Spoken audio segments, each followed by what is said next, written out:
দেখুন এই সরকারি কোন আইনের মাধ্যমে আছে? সরকার কি জনগণের মাধ্যমে নির্বাচিত? সংবিধানের কোন ধারায়?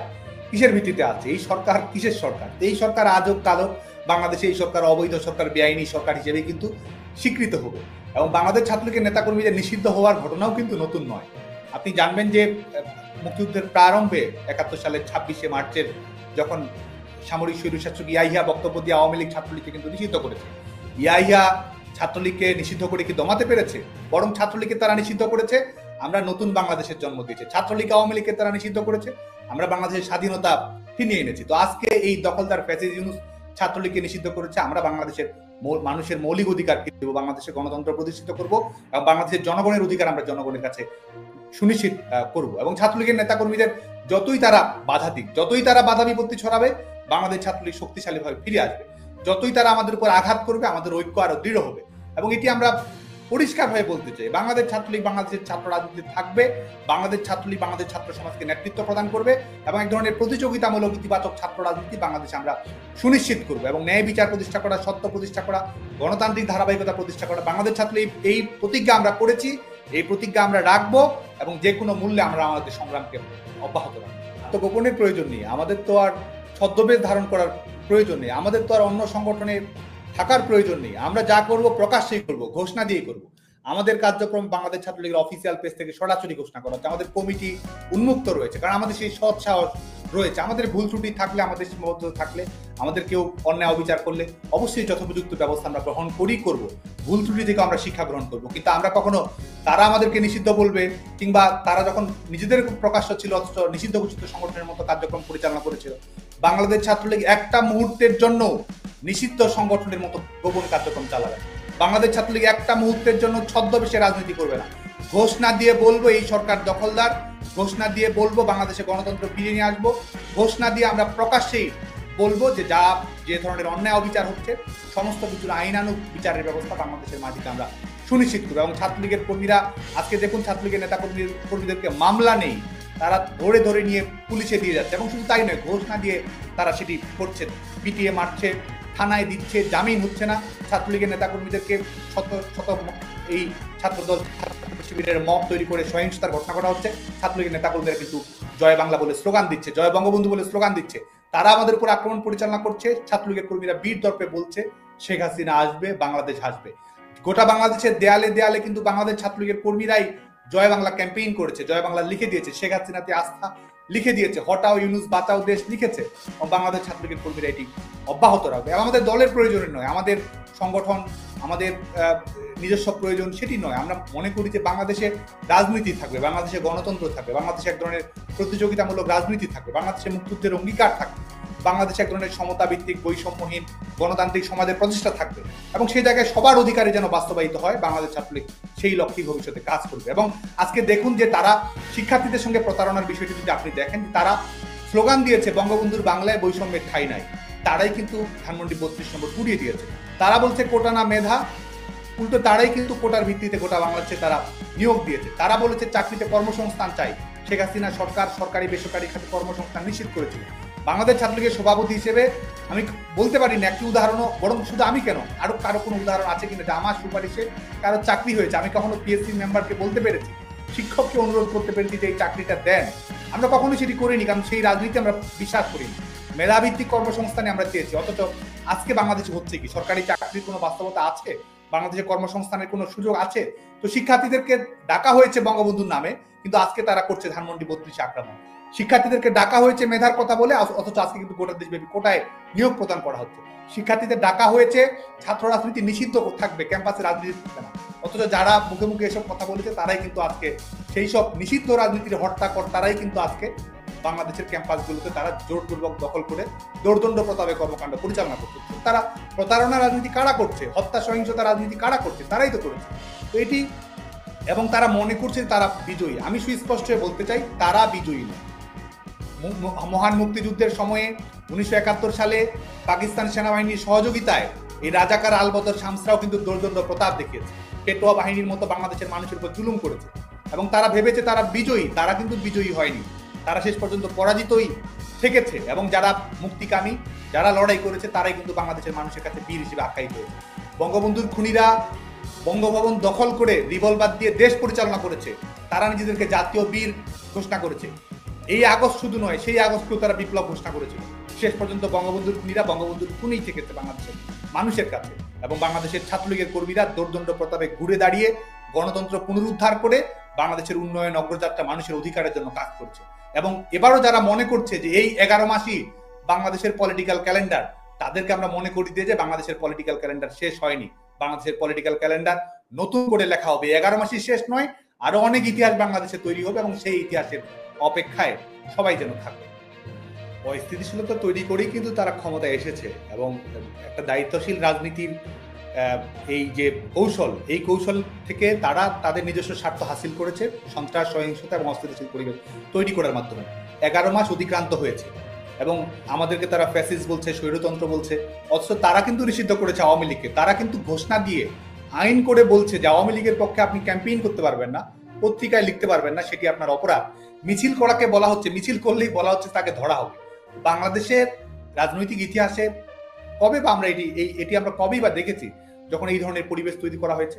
বাংলাদেশ ছাত্রলীগ, বাংলাদেশ আওয়ামী লীগ, বাংলাদেশ ছাত্রলীগ কিন্তু আমরা কোনো অবস্থাতে আমরা লড়াই করব, আত্মত্যাগ করব, সংগ্রাম করব, জীবন আমাদের কেড়ে নিতে পারে, কিন্তু বাংলাদেশের মানুষের জন্য নতুন জীবন আমরা তৈরি করেই ছাড়বো। এবং অস্থিতিশীলতা, সহিংসতা, সন্ত্রাস, এটিকে আমরা রাজনৈতিক কৌশল মনে করি না। এসব কৌশল করে পেছনে দরজা যে ক্ষমতায় যাওয়া যায়, নিজেদেরকে স্বঘোষিত উপদেষ্টা, বিপ্লবের নায়ক হিসেবে ঘোষণা করা যায়, আমরা এসবে থোড়াই কেয়ার করি। আমরা আমাদের শান্তির শক্তিতে, সংগঠনের শক্তিতে, ঘুরে দাঁড়ানোর শক্তিতে, মানুষের সমর্থন অর্জন করার শক্তিতে, ত্যাগের শক্তিতে আমরা বিশ্বাস করি।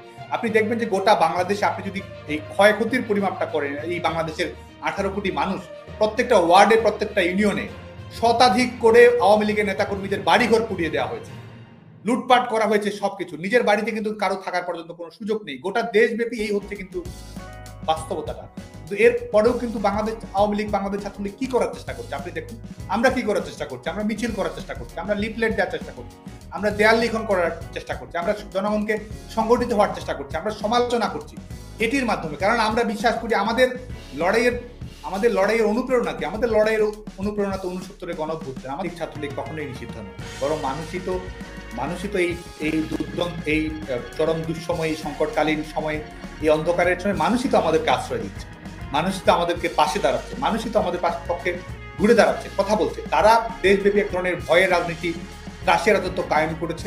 মানুষই তো আওয়ামী লীগের নেতাকর্মীদের কাছে এক ধরনের ভ্যানগার্ড হয়ে দাঁড়িয়েছে, তারাই তো চেষ্টা করছে। এবং ছাত্রলীগের অবস্থা যদি দেখেন আপনি, হাজী তানের বিজ্ঞান এবং প্রযুক্তি বিশ্ববিদ্যালয়ে দেখবেন, বরিশাল বিশ্ববিদ্যালয়ে দেখবেন, ছাত্রলীগের নেতাকর্মীদেরকে পরীক্ষা দিতে দিচ্ছিল না এই ধরনের সহিংসতা, মবের পরিবেশ তৈরি করে ছাত্রদল, ছাত্র শিবির সহ, অপরাপদ, বৈষম্য বিরোধী ছাত্র আন্দোলন সহ অনেকেই সেটি করেছে। শিক্ষার্থীরা কিন্তু ঘুরে দাঁড়িয়েছে, প্রতিরোধ করার চেষ্টা করছে। বরিশাল বিশ্ববিদ্যালয় আমাদের নেতাকর্মীদেরকে ক্লাস করতে দিচ্ছিল না, শিক্ষার্থীরা কিন্তু প্রতিবাদ করেছে।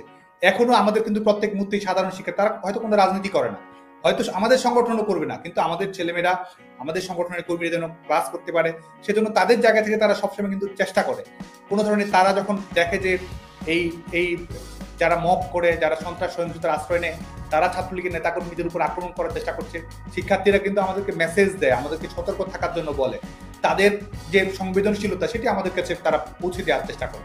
এবং গোটা দেশব্যাপী যখন দেখবেন যে যখন স্লোগান হচ্ছে শেখ হাসিনা আসবে, বাংলাদেশ আসবে, যখন স্লোগান হচ্ছে হটাও ইউনূস বাঁচাও দেশ, মানুষ কিন্তু করতালি দিয়ে, মুখরিত দিয়ে স্লোগান দিচ্ছে, তারা তাদের পাশে থাকছে, হাততালি দিচ্ছে। এবং তারা যদি মনে করে যে তারা এতই জনপ্রিয়, তারা যদি মনে করে যে আওয়ামী লীগ সাধারণ মানুষ থেকে বিচ্ছিন্ন, তারা যদি মনে করে যে কখনোই ঘুরে দাঁড়াতে পারবে না, তাহলে আওয়ামী লীগকে নিষিদ্ধ করার প্রয়োজনই বা হলো কেন? নির্বাচন, ভোট কিংবা আন্দোলন, প্রত্যেকটির মাধ্যমেই তো আওয়ামী লীগ দৌর্দণ্ড প্রতাপেই ঘুরে দাঁড়াবে। এবং আজকে আমাদেরকে এটি বলতে হচ্ছে না, যারা এই দখলদার সরকারের সুবিধা গোষ্ঠী, তারা কিন্তু বলছে যে আওয়ামী লীগের সংগঠন শক্তিশালী, আওয়ামী লীগের সমর্থন অনেক বেশি, এভাবে ভোট করা যাবে না, ওভাবে ভোট করা যাবে না, এভাবে ভোট করলে আওয়ামী লীগ ফিরে আসবে। তো তারা কিন্তু নিজেরাই তারা ঘোষণা দিয়েই বলছে যে আওয়ামী লীগ রাজনীতি করতে পারবে না, কারণ আওয়ামী লীগ শক্তিশালী। আওয়ামী লীগকে নিষিদ্ধ করতে হবে কারণ আওয়ামী লীগ শক্তিশালী। আওয়ামী লীগ ভোটে অংশগ্রহণ করতে পারবে না কারণ আওয়ামী লীগকে মানুষ ভোট দেবে। তো তার মানে মানুষ প্রত্যাখ্যান তো করেনি, মানুষের কাছে সমর্থন তো আওয়ামী লীগের রয়েছে। এবং বিশেষ করে আমি নিশ্চিতভাবে বলি যে আমাদের রাজনীতিতে তো যে কোনো রাজনৈতিক দলের ব্যর্থতা, সীমাবদ্ধতা, ত্রুটি বিচ্যুতি থাকবে, পৃথিবীর সকল রাজনৈতিক দলেরই থাকবে, কম বেশি থাকবে। সেগুলো থেকে আমরা পারফরমেন্স করার চেষ্টা করবো, শতভাগ বেটার পারফরমেন্স দেওয়া সবসময় একটা রাজনৈতিক দলের পক্ষে সবসময় সবচেয়ে ভালো সিদ্ধান্তটি নেওয়া, এটি তো সম্ভব নয়, সরকারের পক্ষেও সম্ভব নয়। কিন্তু আমরা বিশ্বাস করি যে আমাদের যে অর্জন রয়েছে, আওয়ামী লীগ সরকারের যে অর্জন রয়েছে, মানুষের সঙ্গে যে ধরনের সম্পৃক্ততা রয়েছে, সাধারণ মানুষের জীবনযাপনে যে ধরনের পরিবর্তন আওয়ামী লীগ সরকার নিয়ে আসতে পেরেছে, আওয়ামী লীগ সরকারই সাধারণ মানুষের কাছে সবচেয়ে জনপ্রিয় রাজনৈতিক দল। এবং এটি তারা জানে বলেই কিন্তু তারা আজকে 200 টাকার তত্ত্ব দিচ্ছে যে 200 টাকা দিয়ে মানুষের ভোট কেনা যায়, 100 টাকার ভোট কিনে দেওয়া যায়, এখন ভোট দেওয়া যাবে না, আওয়ামী লীগকে ছাড়া নির্বাচন করতে হবে। এটি কিন্তু প্রমাণ করে যে আওয়ামী লীগই জনগণের কাছে সবচেয়ে গ্রহণযোগ্য রাজনৈতিক দল। আপনি সরকারের বাইরে থাকলে আপনি আসলে বিরোধী দল এরকমও কি আমরা বলতে পারি, নাকি আপনি সরকারের একটা এক্সটেন্ডেড হ্যান্ড, যার ক্ষমতা আসলে যারা সরকারে থাকতেছে তাদের চেয়েও বেশি? মানে ব্যাপারটা কি এরকম যে সব সমস্যার সমাধান দিতে পারে হাসনাত আর সার্জিস? ব্যাপারটা কি এরকম? আমরা একটা ওয়াচডগ হিসেবে কাজ করতেছি। গভর্নমেন্টের এক্সটেন্ডেড কোনো হ্যান্ড হয় না। গভর্নমেন্টের এক্সটেন্ডেড হ্যান্ড আগে ছিল, ছাত্রলীগ ছিল। গভর্নমেন্টের এক্সটেন্ডেড এরকম না। আমরা গভর্নমেন্টের এক্সটেন্ডেড হ্যান্ড যদি হইতো, গভর্নমেন্টের এক্সটেন্ডেড যদি হ্যান্ড হইতো, বিভিন্ন জায়গায় মিসঅ্যাপ্রোপ্রিয়েশন হইতো। আমরা তো মিসঅ্যাপ্রোপ্রিয়েশন না, আপনারা কোনো মিসঅ্যাপ্রোপ্রিয়েশন করতেছেন, আমরা যেটা করতে দিতেছেন না।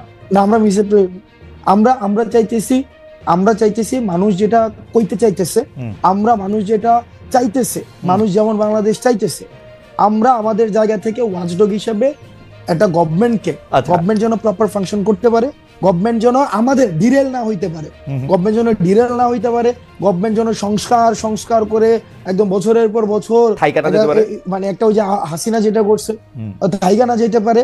গভর্নমেন্ট যেন আবার মানে ব্যাপারটা এমন না যে এই যে আওয়ামী ফেসিবাদ, এটা তো এমন না যে এটা যে কেউ হচ্ছে ফেসিবাদী হইতে পারে। ওকে, এটা যেন আর কেউ না হইতে পারে। মানুষের আশা আকাঙ্ক্ষা। আচ্ছা, আপনি মানে এই কাজটা আমরা করতেছি। খুবই আপনি চমৎকার বলছেন জনাব আব্দুল্লাহ। এইটা আপনি বলেন তো, এই যে বৈষম্য বিরোধী ছাত্র আন্দোলন, জাতীয় নাগরিক কমিটি নামে আপনার দুইটা সংগঠনে কিন্তু সক্রিয়, দুইটারই অফিস আছে। এর বাইরে আমরা শুনছি যে আপনারা নতুন রাজনৈতিক দল করতে যাচ্ছেন। আপনি আবার একটু পরে গিয়ে বলবেন যে অ্যাজাম্পশন, ফ্যাক্ট এগুলি আমাদের শিখাবেন, আমি শিখবো, এগুলি অসুবিধা নাই। কিন্তু এই যে জেলা বিভাগে মত বিনিময়, আপনার কাছ থেকে আমরা শিখছি। আচ্ছা, জেলা বিভাগে মত বিনিময়, ওকে ফাইন। জেলা বিভাগে মত বিনিময়, মিছিল, সভা, মার্চ, নানা কিছু আয়োজন করতেছেন আপনারা। খুব জনপ্রিয় প্রশ্ন এটা, এগুলির ব্যয় আসলে কিভাবে আপনারা নির্বাহ করতেছেন? আপনাদের আর্থিক জোগাড় কিভাবে হইতেছে? হ্যাঁ, প্রশ্ন উঠতেছে এরকম যে রাষ্ট্রীয় গোয়েন্দা সংস্থা একটা রাজনৈতিক দল গঠনের প্রবেশ চেষ্টা চালাচ্ছে। ভাই আটকাই গেছে, একটু পিছন থেকে বলতে হবে কারণ না সহজ। আপনাদের দুইটা জিনিস, একটা বৈষম্য বিরোধী ছাত্র আন্দোলন, একটা জাতীয় নাগরিক কমিটি। হ্যাঁ, এই দুইটাই আপনারা সক্রিয়, দুইটারই অফিস আছে, কিন্তু আপনারা জেলা বিভাগ এদিকে যাইতেছেন, বিভিন্ন ধরনের সভা করতেছেন, এগুলির টাকা আসতেছে কোত্থেকে? মানে এই প্রশ্নে কেউ কেউ কইতেছে যে আপনাদেরকে ডিজিএফআই, এনএসআই, সরকার এরকম টাকা দিচ্ছে, আপনাদের দিয়ে একটা দট করতেছে। বলেন এবার। আচ্ছা খালেদ ভাই, আমি একটা কথা বলি। যেমন আমি ব্যক্তিগতভাবে লাস্ট 15 দিন ধরে একটা প্রাডু চড়তেছি। প্রাডু গাড়িটার দাম হচ্ছে 1,80,00,000 টাকা। প্রাডু চড়তেছি, হয়তো আগামী সপ্তাহ থেকে ওডি চড়বো। ওডি যেমন আমার অ্যাকোয়েন্টেন্সের মধ্যে প্রাডু আছে, ওডি আছে, তারপর হচ্ছে বিএমডব্লিউ আছে, তারপর হচ্ছে মার্সিডিজ আছে, করোলা এক্স থেকে শুরু করে আলফ্রাডো পর্যন্ত আছে, রাইট? এখন আপনার কি মনে হয় না যে হাসনাত আব্দুল্লাহ একটা আন্দোলন করেছে? যেমন খালেদ ভাই, আপনার গাড়িটা কি, মানে আপনি কি মডেলের গাড়ি এখন ব্যবহার করেন? এখন নিউ ইয়র্কে গাড়ি নাই। মানে নিউ ইয়র্কে গাড়ি নাই, মানে গাড়ি তো ছিল, কি গাড়ি আছে আপনি? আমার জার্মানিতে ভক্সওয়াগন ছিল, ওরা ফক্সওয়াগন। আচ্ছা, ভক্সওয়াগন বা ফক্সওয়াগন হোয়াটএভার। আপনার কি মনে হয় না বাংলাদেশে এরকম হাসনাত আব্দুল্লাহ অন্তত 100টা খালেদ ভাই আছে যে তাকে গাড়ি দিতে পারে? হ্যাঁ, না এইগুলি নিয়ে কিন্তু আমার কোনো আপত্তি নাই, কিন্তু আসতেছি ভাই। ঠিক একইভাবে এই 100টা খালেদ মহিউদ্দিন ভাই বাংলাদেশে এরকম ফক্সওয়াগনের মালিক যেমন আছে, তারাই চায়, এই শুভাকাঙ্ক্ষীরাই চায় যে তাদের একটা প্রোগ্রাম হবে। ভাই আমরা একটা প্রোগ্রাম আয়োজন করতেছি, আপনারা আসেন, সেখানে মানুষের সাথে আপনারা কথা বলেন। মানুষের আপনাদের প্রতি অনেক ধরনের হচ্ছে নেতিবাচক ধারণা রয়েছে, তাদের অনেক জিজ্ঞাসা রয়েছে, তারা অনেক কিছু জানতে চায়, অনেক কিছু বলতে চায়। আমরা সেই জিনিসটা তাদের আয়োজনে গিয়েছি। 100 খালেদ মহিউদ্দিন সেই কাজগুলা করে। 100 খালেদ মহিউদ্দিন বাংলাদেশে 100-1000 খালেদ মহিউদ্দিন আছে। না, আমার 50 লক্ষ খালেদ মহিউদ্দিন আছে, অসুবিধা নাই। কিন্তু আমার কাছে মনে হয় যে এই যে আপনি প্রাডো চড়তেন, এখন প্রাডো চড়তেছেন, ওডি চড়তেছেন, মার্সিডিজ চড়বেন, বিএমডব্লিউ চড়বেন, সেগুলো ঠিক আছে, কিন্তু আপনার সাথে কি এদেরই বেশি বন্ধুত্ব হইতেছে রিক্সাওয়ালা বা টয়োটাওয়ালাদের চেয়ে? আমার রিক্সাওয়ালাদের সাথে সম্পর্ক আছে। আমার মানে প্রাডো, ওডি, মার্সিডিজ, বিএমডব্লিউ যাদের আছে, তারা কি হাসনাত আব্দুল্লাহর কাছে বেশি কাছে যেতে পারতেছে? যে আমার কথাটা আপনি বেশি শোনেন। আমি এই যে প্রাডুটা নিয়ে হচ্ছে রিকশাওয়ালাদের কাছে যাচ্ছি, প্রান্তিক জনপদের কাছে যাচ্ছি, মানে প্রাডুটা নিয়ে যাইতেছি, প্রাডোটা নিয়ে যাইতেছি। এই প্রাডোটা কি আপনি একটা স্টেটমেন্ট হিসেবে ব্যবহার করতেছেন যে দেখো আমার কাছে একটা প্রাডো আছে, কারণ আপনি ইচ্ছা করলে একটা টয়টাওয়ালারও নিয়ে যেতে পারতেন, তাই না? আমার আমার আমার এটা বুঝাইতে চাইতেছি যে I have access to everything. আমার হচ্ছে you have access to everything really. Corolla X থেকে শুরু করে যেমন মিডিয়া একটা অ্যাসাসিনেশন কি হইতেছে, যেমন আমি গতকাল একটা হচ্ছে আপনাকে ক্যারেক্টার অ্যাসাসিনেশন কিভাবে হয় খালেদ ভাই দেখেন, আপনাকে জাস্ট একটা এক্সাম্পল দিই। গত পরশুদিন একটা নিউজ হইছে এবং প্রথিতযশা বিভিন্ন মিডিয়া নিউজ করছে, হাসনাত এবং সার্জিসের বাসায় 200 কোটি টাকা এবং 100 কোটি টাকা পাওয়া গিয়েছে। প্রথিতযশা মিডিয়া বলতে আমি তো পড়ি নাই, কোনটা এটা মিডিয়া? কালের কণ্ঠের মধ্যে আসছে, কালের কণ্ঠ হচ্ছে অনলাইন ইয়াতে, এবং নিচে করে কালের কণ্ঠ, এবং নিচে ছোট করে লেখা আছে বিস্তারিত কমেন্টে এবং বিস্তারিত কমেন্টে একটা লিংক দেওয়া আছে, লিংকের পুরাটা পড়ার পরে যে এটা হচ্ছে একটা মিথ্যা তথ্য। এই যে দেখেন, এই যে হাসনাত প্রাডু চোরে, হাসনাতে হচ্ছে একটা এক্স করোলা আছে, হাসনাত তো ভাই না খাইছিল। এই যেই খবর আবার নিচে দিয়ে মিথ্যা লেখা দেয়, এটাতে আমরা আলোচনা করে সময় নষ্ট না করি।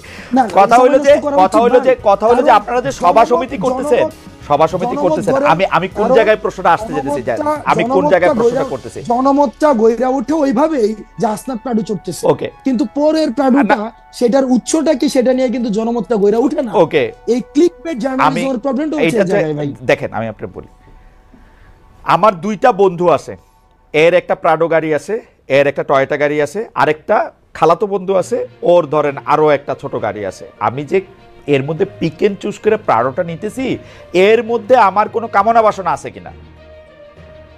না, আমার মধ্যে যেটা কমফোর্ট ফিল করতেছি আমি সেটা নিয়ে যেতেছি। কিছু এমনও তো ওভারঅল তো চড়তে হয় মাঝে মাঝে। আচ্ছা, মানে যেটাতে আপনি কমফোর্ট ফিল করতেছেন, আপনি ইউ আর কমফোর্টেবল, মানে এইটাতে এইটা আমি কেন জিজ্ঞেস করছি, আমি বলি তারা কিছু এই বন্ধু, আমরা আপনি ইংরেজি সাহিত্যের ছাত্র, আপনি কিন্তু বারবার মানে ইংরেজি সাহিত্যের কথা বলতে হয়। আপনি কি কখনো দেখছেন যে কেউ কোনো বন্ধুত্বের বিনিময়ে কিছু আশা না করে? যারা আপনার সাথে এই বন্ধুত্বটা এখন করতেছে তারা আপনাদের কিছু আশা করতেছে না? না ভাই, বন্ধুত্ব না তো। আপনার ওই যে হাসিনার বিরুদ্ধে যারা আন্দোলনে আসছিল, মানুষ তো টাকা নিয়ে আসতে আসছিল। এই টাকা কোন দিনের জন্য? এই টাকা হচ্ছে মানুষের জন্য। যদি দেশে পোলাপাইন না থাকে আমি এই টাকা দিয়ে কি করবো? এই ভিডিও গুলো তো আছে, ওই মানুষগুলো এখনো আছে যারা চাই না কোনোভাবে আর বাংলাদেশটা কোলাপস করুক, বাংলাদেশের মানুষ আশাহত হোক। এই ধরনের প্রচুর মানুষ আছে ভাই, প্রচুর মানুষ আছে টাকা আপনারা যারা এই কাজটা, আচ্ছা ঠিক আছে আমি এটা বুঝতে পারছি। সুতরাং টাকা আপনারা কোনো ওই যে পলিটিক্যাল পার্টিগুলি যেমন করে চান্দা নেয়, একটা রসিদ দেয় বা দেয় না, তারপর টাকা নিয়ে এরকম থাকে, তা আপনারাও যখন এই ব্যয়টাগুলির জন্য টাকা নিতেছেন, এগুলি কোনো রসিদ টসিদ থাকতেছে না, এটা জাস্ট মুখে মুখে কথায় এই 50,000 টাকা দিল, এই রাস্তা দ্বারা 20,000 টাকা দিল, ব্যাপারটা কি এরকম? আচ্ছা, একটা প্রোগ্রাম আমরা কেমনে আয়োজন করি? একদম সহজ কথা, এখানে বলেন তো।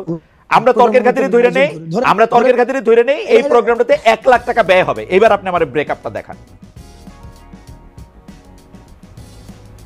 এবার আসেন প্রোগ্রামটা আয়োজন করে কিভাবে। একটা বিষয় প্রথমে মাথায় রাখতে হবে, বৈষম্যবিরোধী ছাত্র আন্দোলন রাজনৈতিক দল না, আমি শুরুতে বলছি সবার অংশগ্রহণ করেছে। এবার ধরেন খালেদ মহিউদ্দিন ভাই চাইতেছে তার এলাকায় মানুষ কথা বলতে চায়, তার এলাকায় যারা আন্দোলন করেছে তারা আমাদের সাথে কথা বলতে চায়, তারা আমাদের বিষয়ে কিছু বিষয়ে তারা ক্ষুব্ধ, তারা আমাদের বিষয়ে তারা কিছু ইস্যু আছে এবং একই সাথে তারা কিছু আশা আকাঙ্ক্ষার কথা বলতে চায়। আমরা সেখানে যাই, খালেদ মহিউদ্দিন কি করে সেই প্রোগ্রামের আয়োজন করে, সেই প্রোগ্রামে এলাকার মানুষ থেকে যারা